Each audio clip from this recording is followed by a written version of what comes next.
ഹരേ കൃഷ്ണ. എല്ലാവർക്കും നമസ്കാരം. സർവരോഗശമനത്തിന്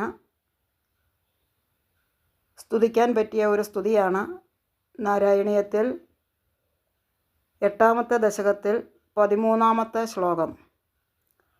അസ്മിൻ പരാത്മന്നനുപാത്മകൽപ്പേ ത്വമിദ്ധമുദ്ധാപിതപത്മയോനി അനന്തഭൂമാമരോഗരാശിം നിരുന്ധിവാതാലയ വാസവിഷ്ണു. അസ്മിൻ പരാത്മന്നനുപാത്മകൽപ്പേ ത്വമിദ്ധമുദ്ധാപിതപത്മയോനി.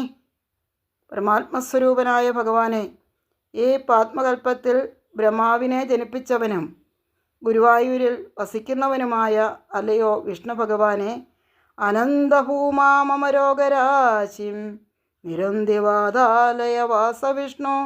അനന്തമായ മാഹാത്മ്യത്തോടു കൂടി അവിടുന്ന് അടിയൻ്റെ രോഗങ്ങളെ ഇല്ലാതാക്കണമേ.